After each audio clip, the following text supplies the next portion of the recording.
Hello and welcome back to the port. I'm the Gareth Major and this is a review of the Tier 6 Italian tech tree cruiser Zara, available as early access and researchable in the next patch. Now this is a game of domination on neighbours, a Tier 5 and 6 game. On the enemy team we have an Icarus, Nuremberg, Leander, Indianapolis, Bayern, Dunkirk, New Mexico, Colorado. So nice interesting mix, not a lot of destroyers but quite a it's like a semi-cruiser battleship heavy game. Spawned on the centre left, moving over to the left flank. There's no way I want to be charging this into the centre.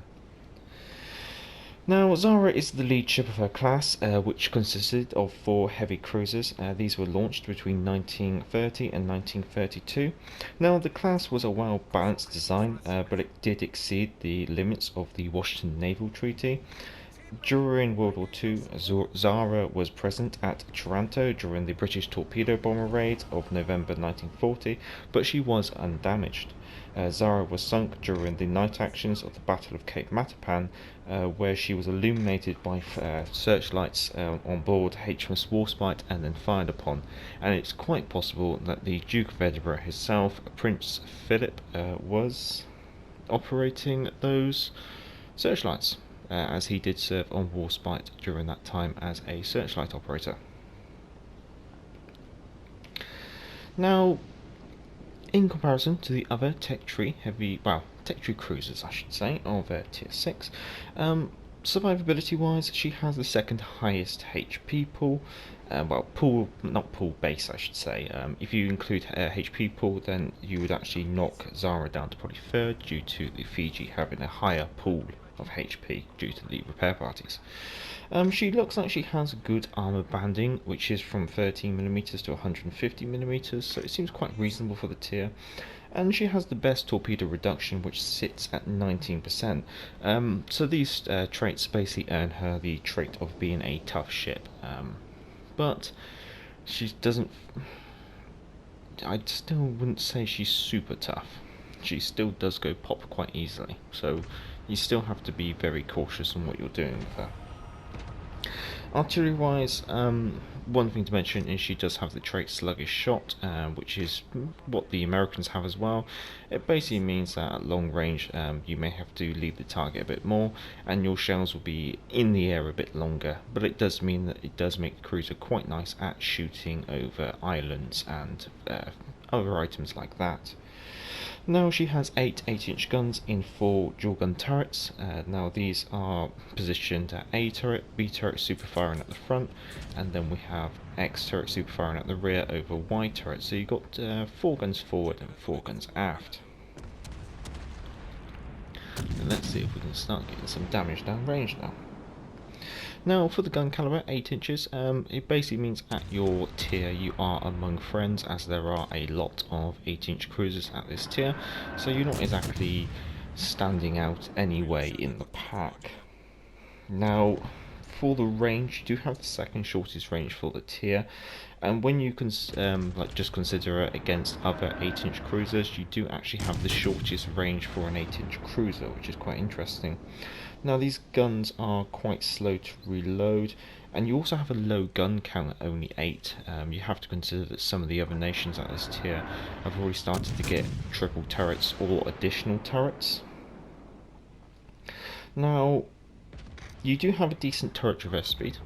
It's better than average, so that's something that is in your favour. When it comes to the actual shells and their damage, you have the second best HE shell damage, joint second fire chance, and you have the joint second AP shell damage. So individually your shells are quite good, but what lets you down is your reload time and your number of guns. What that actually ends up adding up into is you end up having the worst HE and AP DPM, and you have the second worst fires per minute. So the gun's nice, but you do seem to suffer in regards to your actual DPM. Torpedoes, you have 2 triple launchers, 1 port, 1 starboard. Now these are the second fastest reload per launcher and per tube. Now this is regardless of whether you go for the torpedo module upgrade or not. I've decided not to go for it, but the following is pretty much accurate regardless of whether or not you have gone for it. Now you have the lowest torpedo damage, shortest detectability, longest or joint longest range, depending upon whether you've kept the 12-kilometer torpedoes or you've actually shortened it down to the 10-kilometer torpedoes. Now, your torpedoes are the slowest, which means that enemies will have the shortest amount of time to react to these. So basically, the slowest of them and the shortness detectability overall means that the enemies will have quite a short amount of time to react to them if they spot the torpedoes at 1 kilometers. However, if they spot them with sonar, they're going to have the longest amount of time to actually react to them due to their slow speed and them being picked up at say 4.2 or 4.4 kilometers, depending on what the ship is picking them up with sonar. Those numbers are just off the top of my head. That's not actually accurate numbers. That's just examples. Maneuverability. You have the joint second slowest speed. However, when you consider that the speed range of tier 6 cruisers is between 31 and 35.5 knots, having a speed of 32 knots doesn't exactly make you a massive outlier in regards to the actual speed banding. Now, you have the best turn circle, but you do have the slowest rudder shift, so you can be quite nippy in the water in like actual turning, like actual how tight a circle you can turn, but your actual rudder reaction speed is quite poor, and that's one thing to note. That's why with my Commander Builder modules down in the description, I have gone for quite a lot of steering ability, so I have gone for double steering modules and steer clear in order to try and maximise my rudder shift, which I have managed to get down from 11.5 seconds to 4.7, so that is a massive reduction. Now, concealment wise, you do have the hidden trait, and that is pretty accurate really. You do have the best detectability for by sea. Now, you do have a better than average detectability from the air, and you also have a better than average detectability when firing the smoke, and I think I am going to take advantage of a smoke screen at the moment. Now, going on to the consumables, you do not have sonar, so that's something to bear in mind when you do decide to lay smoke screens. You are going to have to be wary of what could possibly fire torpedoes into your smoke screen. Now, like I've just kind of said, you have smoke screens, you get 2 of them. These have a 20-second duration, that's how long it takes to lay a smoke screen, and they have a 81-second dispersion, that's how long they're going to sit around for. They also have a 240-second reload. Now, again, they're not as good as, say, their British counterparts. The British will have less time between smokescreen reloads due to their longer smoke screens, and then because the British have longer smoke screens, the British are going to spend longer in a smoke screen. But having a smoke screen is a nice little benefit. Now, you do get free catapult fighters, and these do 25 DPS, which is only slightly better than the Russians, which have 24 DPS, and considering the Russians are probably going to be taking radar instead, you are looking at having either the second worst or probably more than likely the worst DPS for your aircraft, so don't really expect your aircraft to be shooting down many of the enemies. Let's see if we can actually find the citadel on this Indianapolis. Yes, there we go. Now, as I alluded to, I have taken double steering gears, and the other module I've taken is aiming systems, but the modules and Commander Builder will be down in the description. So whether or not our team is going to be able to actually pull this back is going to be quite questionable. I know I'm sailing broadside on to a lot of battleships there. Let's see if we can just get one more volley of AP out. And then get the hell out of there. Now, the Nuremberg didn't accelerate as quickly as I expected. So, one thing you'll note from my command build is I have gone for Sanzanetti, and what I've gone for is a maximum reload speed and fire chance. The reason for the fire chance is to obviously try and improve the DPM of these cruisers, simply because it is quite poor. If you can set fires, then maybe you can kind of increase the amount of damage you can turn out. And then I've also gone for a reload build where I've taken anything I can to obviously increase the reload speed of these cruisers, because it is pretty poor. Hence I've gone for refill station and combined that with Millibelly and Madden as inspirations. And then of course with the modules and my command ability, I have tried to improve my rudder shift as much as possible.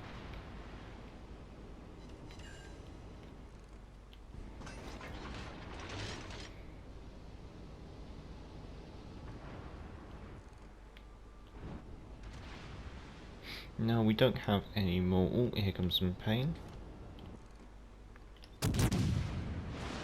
Oh yeah, refill station there, deactivated there.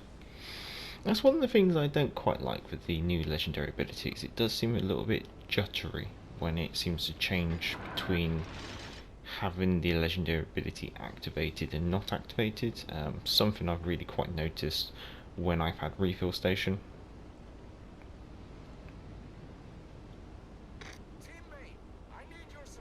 Oh, this game's done for, so... Oh, and my internet cuts out. Ooh.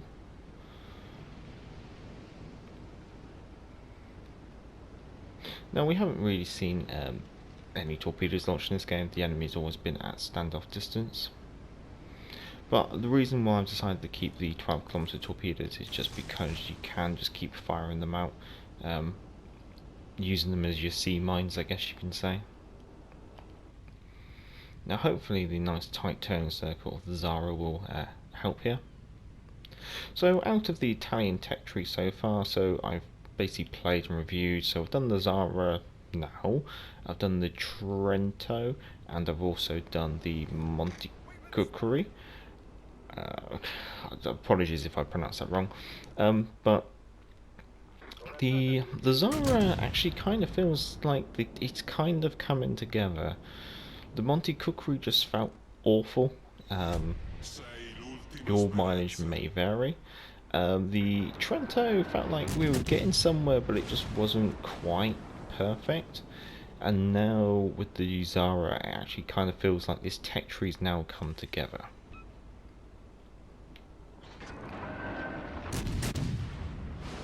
Which is quite nice.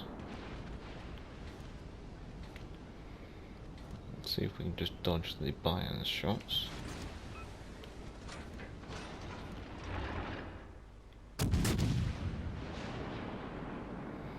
But it is, I think at the moment we're just going to see which one of these battleships can actually make me go pop, because at the moment they're closing in on all sorts of sides.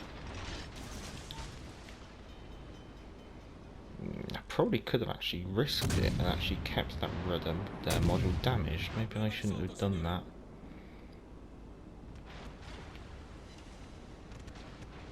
Oh well, if you're enjoying the review, and as we're closing in, you can always give the video a like. If you like this kind of content, you can always feel free to subscribe, and if you are already a subscriber, then I'd like to say thank you very much, guys. As I've already mentioned, the modules and the command build is down in the description along with the channel's email, so if you have any of your own game captures that you would like to submit for amateur reports or sea trials, then you can always send them in. Amateur reports is basically your gameplay with my commentary, and then sea trials is again your gameplay with tactical overlays. You never know, we might be able to get a torpedo before the end of the game. That'd be amusing, wouldn't it? So here the 4.7 second rudder is actually probably saving me from quite a lot of damage, but there's not much more I can do here.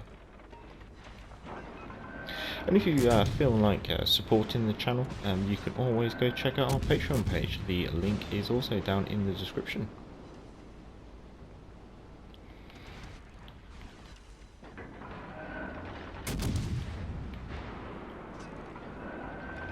Let's see if we can just squeeze a little bit more damage out of this Bayern. Happy with that, 90,000 damage. did the best we could with the situation we had, and I'm surprised I got to about 60,000 damage while doing the actual review directly at the book. So looking at the end screen, 120 hits on target, which is actually quite fair. Only the one kill, one shared capture rate fires. The improved fire chance that I've got with my commander does help with the fires. Looking at the teams, top of the team, quite a few of my team have got quite a low score there. Must have kind of all gone wrong on the other flank, and then going to the economy, obviously made a pretty penny at the end of the day. Well, you know what to do. Until next time, I'm the Gallifrey Major, and back to the port.